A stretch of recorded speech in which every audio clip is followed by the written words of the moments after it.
I can still hear it, the faint clink of forks on china, the forced chuckles echoing beneath the timbered ceiling of my grandparents' country home in Vermont. That holiday evening, the fire in the grand stone hearth crackled lazily, casting flickering shadows across familiar faces that hadn't bothered to step into my cafe in over 5 years. A place, mind you, just down the hill from our family's well-established insurance agency.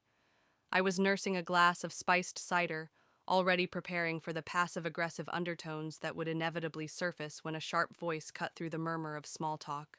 Rachel called Madison Blake my cousin, her tone effortlessly slicing through the atmosphere like a knife through fondant. "Why don't you share some news, too?" Her words were technically sweet but laced with superiority.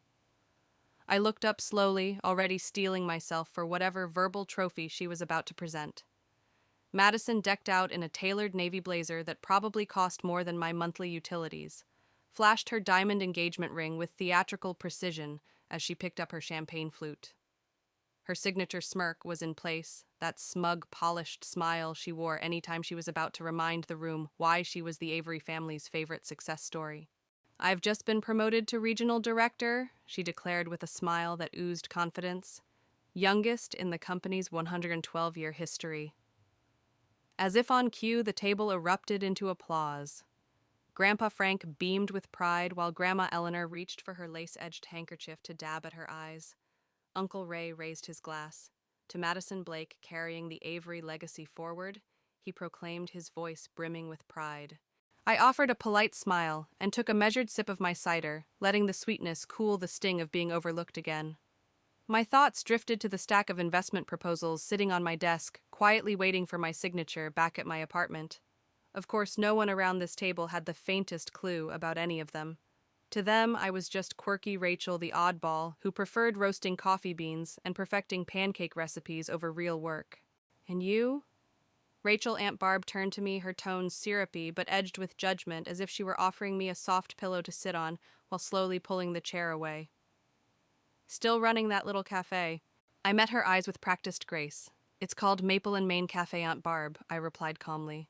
"And yes, I'm still flipping pancakes." Madison snickered, exchanging knowing glances with our cousin Tyler, who didn't even bother to hide his smirk. You know, Madison offered casually the agency could use someone to help out with sales coordination. Might be more secure than brunch. I fiddled with the corner of my napkin, my mind flashing back to the contract I'd closed just that afternoon, a 5-year catering deal with Summit Peaks Resorts, the largest ski resort group in the region. That single agreement alone would generate more revenue annually than Madison's fancy job could touch. But of course they didn't know that, not yet. "The cafe keeps me plenty busy," I replied, keeping my tone light. "Busy enough to keep this old place heated," Grandpa Frank joked, chuckling. The others laughed along, oblivious. I nearly laughed too, if they only knew. I owned the entire property where the cafe stood. In fact, I owned 3 more buildings on that very block. But I didn't bite. "I get by," I said, simply offering a cool smile. Madison dove into a long story about some $1 million insurance policy negotiation she had recently closed. The table leaned in, hooked on every word, just like always. She was the model daughter, the shining product of Ivy League polish and corporate grooming. Meanwhile, I was the girl who had at 22 left behind the approved path and invested everything into a crumbling old tavern, turning it into a bustling cafe and community landmark that now out-earned the family agency by a long shot. I just wrapped up the Ridgeview Inn deal, Madison was saying, swirling the remnants of her wine. Their legal team nearly fell apart when I pointed out the flaw in their liability clause. Greg Stanton was so impressed he's transferring all their accounts over to us. I forced my face to remain impassive at the mention of Greg. Madison had no idea that the majority of those properties on paper at least belonged to shell corporations I owned, facilitated discreetly by Greg himself. Later, Grandma Eleanor cornered me at the sink as I dried dishes. Her voice dropped low, almost conspiratorial. "You're sharp, Rachel. You could have had all of this like Madison. Why waste your smarts on a diner?" I dried a heavy ceramic plate, already thinking ahead to my 9 a.m. call with 2 different bank executives. "Not everyone dreams of insurance, Grandma," I said gently. "Hi, Rachel. But you're capable of so much more." Grandma Eleanor pressed her tone, teetering between hopeful encouragement and quiet reproach. Her eyes scanned my face, seeking any flicker of remorse or second thoughts. Just look at Madison. The tailored suits, that brand new Lexus, the penthouse condo overlooking Riverwalk Park. Don't you want real success, Rachel? I didn't answer immediately. My thoughts drifted almost indulgently to my own penthouse suite. Not the one she'd seen in her catalog dreams, but the one I had acquired last month under the name of my private investment firm, Cedarline Holdings. It sat on the top floor of a restored brick building in the heart of downtown with sweeping views of snow-dusted rooftops and the rolling Vermont hills beyond. Everything about it whispered success, yet none of it bore my name publicly. That was intentional. Top floor, I said softly, wiping my hands dry on a dish towel as I finished the last plate. Better views, paid in full. Grandma Eleanor exhaled, her lips tightening. She looked down at her aging hands now resting lightly against the sink's edge. I just worry, sweetheart, she said at last. This cafe business, it's risky. What happens if things fall through? If you want a family someday, how will you support them? For a moment, I almost laughed, not out of mockery, but out of the absurdity of the disconnect between her fears and my reality. If she only knew. The Maple and Main Cafe was never the final destination. It was merely the front door. Behind it stretched a sprawling empire: real estate ventures, discreet investment funds, silent partnerships, and a portfolio that shifted with the market's tide but always upward. This cafe was the bait. The empire was the hook. That night, as frost kissed the windows and the last of the family bundled into their cars, Madison intercepted me by the old oak coat rack near the entrance. "Hey," she said, her voice softer now, more earnest. Her manicured hand touched my arm, light rehearsed. I meant what I said earlier. Uncle Ray can get you in through underwriting. From there, you'd move up fast. You've got the brains, Rachel. Thanks, I replied, my tone measured the weight of practiced patience behind it. I gently pulled my coat from the hook, slipping one arm into a sleeve. But I'm exactly where I want to be. Something faltered in Madison's smile, as if her system short-circuited from the dissonance between her offer and my refusal. She regrouped quickly, though. Seriously, you think you can run a breakfast place forever? Her voice dipped into genuine bewilderment. Don't you want to be someone? If only she knew, I already was. Tomorrow would show her. I glanced at my watch. Gotta run. Early day tomorrow. She raised an eyebrow and gave a crooked smile. Right, she said. Those waffles won't flip themselves. I didn't bother responding. Instead, I drove back into town past the snow-lit streets and shuttered shops to the real heart of my world, the hidden headquarters perched inconspicuously above Maple and Main. From the street, it looked like an apartment or storeroom, just part of the cafe. That was the illusion. I entered through the back behind the pastry kitchen, where a discreet keypad guarded the stairwell. Upstairs, sunlight from skylights glinted against polished surfaces and muted tones. A sleek, uncluttered workspace spread out before me, a boardroom in disguise masked by the scent of cinnamon and espresso wafting up from below. I settled into my leather chair, pulled the folder marked Stanton Holdings from my drawer, and began reviewing tomorrow's final paperwork. Gregory Stanton Gregg wouldn't be walking into a sterile boardroom or shaking hands with a fleet of junior associates tomorrow. No, he would walk through the cafe's front door, ask for a cappuccino, and sit down with me. For years, Greg had been my shadow partner, using shell companies and third-party brokers to help me quietly acquire property after property across Ridgeview. None of it pointed directly to me, not on paper. That anonymity had allowed me to build without scrutiny, without judgment, and certainly without family interference. I opened another folder, this one marked Avery Ridge Holdings. The irony in the name made me smile. A poetic tribute to the very people who had once dismissed me as merely a girl who made pancakes. This contract would consolidate every venture, every holding, every deed into one ironclad entity mine. My phone buzzed. A message from Casey Monroe, meeting room prepped. See you bright and early. Then another, this one from Greg. Dinner was fun. FYI, I might swing by for coffee tomorrow. Big meeting with the agency, don't mess it up. I didn't respond. I didn't need to. Tomorrow would be unforgettable. I double-checked the final merger documents. By the time the ink dried, I would become the largest private landowner between Montpelier and Burlington, all without a single press release or court battle. Just me, my strategy, and a vision no one had bothered to ask about. The next morning I arrived before sunrise. Casey was already setting up behind the bar, her hair pulled into a bun, the scent of nutmeg and vanilla already swirling in the air. "Room's good to go," she said, handing me a steaming cup. Though seriously, what kind of big shot insists on a cafe meeting instead of a real office? I grinned as I took a sip. Sometimes I said the biggest deals happen where nobody's watching. At precisely 9 o'clock, the bell above the door jingled and Greg Stanton stepped in. Dressed in jeans and a navy sweater, he looked more like someone browsing maple syrup than New England's most powerful developer. "Morning, Miss Avery," he said warmly. Then louder, "Mind making me a cappuccino?" We played the game well, he the loyal customer, me the small business owner. Nobody watching could have guessed that we were about to sign a deal worth more than most families here would see in 3 generations. As I foamed the milk, the door chimed again. Heels clicked sharply against the wooden floor. Mr. Stanton Madison called out, her voice rising in surprise. "I wasn't expecting you here so early."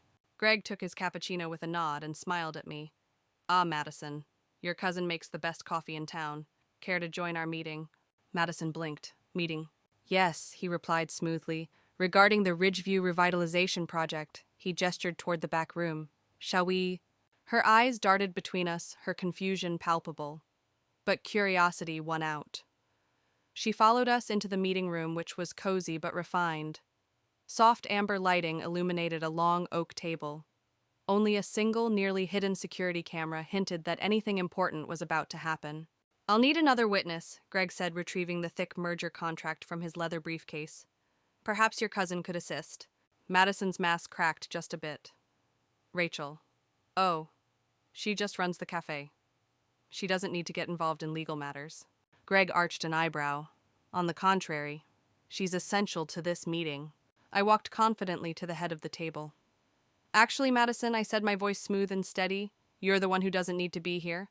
But since you are, you may as well witness something truly interesting." At that precise moment, as if orchestrated by fate itself, the front door of Maple and Main chimed once more. The wind curled in behind 2 familiar silhouettes, Grandpa Frank and Uncle Ray, both dusted in flurries of snow, their heavy coats creaking with age and cold. Their eyes scanned the cozy space, settling swiftly on Madison's tense stance, then sliding toward the back room where she lingered, visibly uneasy. "What's going on here?" Grandpa asked, his tone sharp and edged with suspicion, his brow creasing deeply as he stepped forward. His gaze landed squarely on Greg Stanton, who stood comfortably beside me with a cappuccino in hand. "Why is Mr. Stanton meeting you in a cafe?"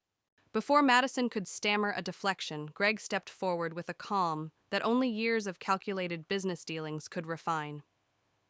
"Actually, I invited everyone here," he said with quiet authority. It seemed fitting to finalize these papers where it all began. Where what began, Madison's voice cut in brittle with confusion. I opened my laptop slowly, letting the sound of the hinge echo in the silence that followed. The screen flickered to life, projecting against the wall-mounted display. A title slide pulsed in crisp white against a navy backdrop. Avery Ridge Holdings, full asset consolidation. Beneath it, a detailed map of Ridgeview shimmered into view, its blocks color-coded and labeled with familiar names. Businesses, buildings, parks, all highlighted in subtle gold. Grandpa squinted. "Avery Ridge Holdings," he murmured, his voice barely a thread of air. "My company," I said, my voice steady, low, but resonant. "You might recognize a few of the subsidiaries." Click next slide. The names appeared in sequence: Main Street Assets, Ridgeview Estates, Summit West Partners. Madison sank slowly into a nearby chair, her briefcase forgotten at her feet. Her lips parted, then closed, her brows drawn together in disbelief. These are all the properties we've been managing insurance for," she whispered. "The ones owned by Greg's investment firms." "Not exactly," Greg said with a smile that held no condescension, only quiet pride. "They belong to your cousin. I've simply assisted her in acquiring them discreetly over the years." That's not possible," Grandpa said, his voice rising, tinged with incredulity. "Rachel runs a breakfast place. She couldn't possibly—" Without a word, I reached into my leather folio and pulled out the final contract, thick, embossed, pristine. I laid it gently on the table, like a closing bell. "The cafe was only the beginning," I said, letting the silence that followed underscore every syllable.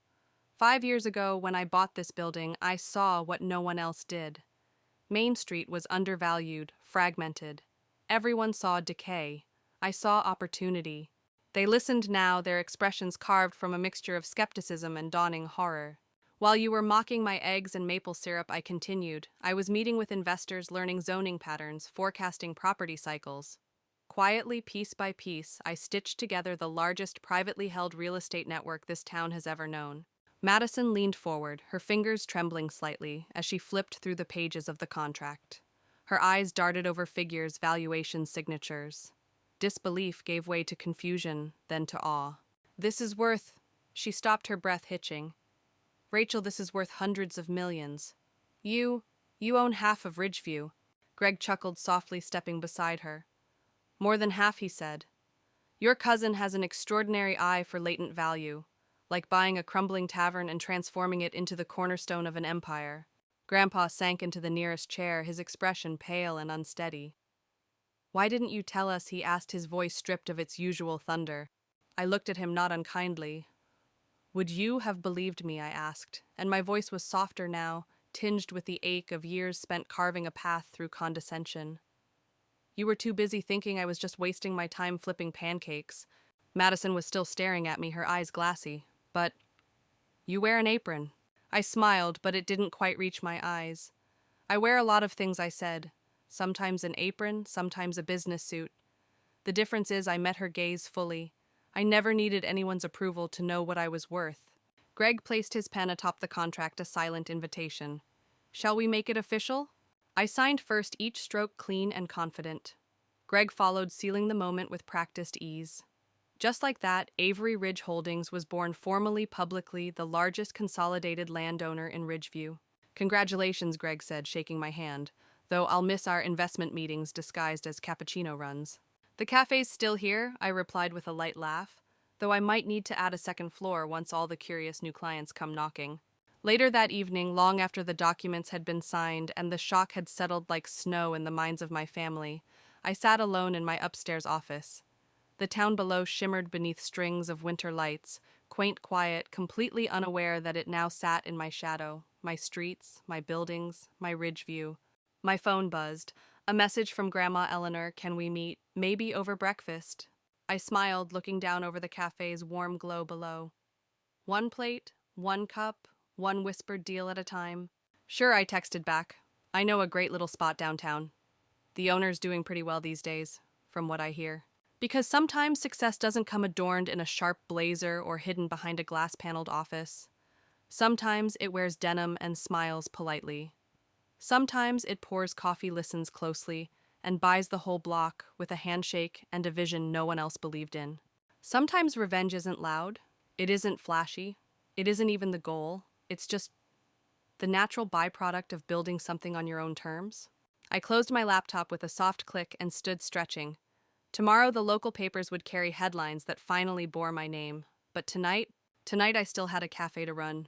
Because the deals that truly matter, the ones that change the game, don't always happen in boardrooms lined with marble and egos. Sometimes they happen over pancakes, over warm drinks served by hands they once underestimated. And they begin with the belief that quiet, relentless ambition is more powerful than any title. If you followed me this far, thank you. This story isn't just mine.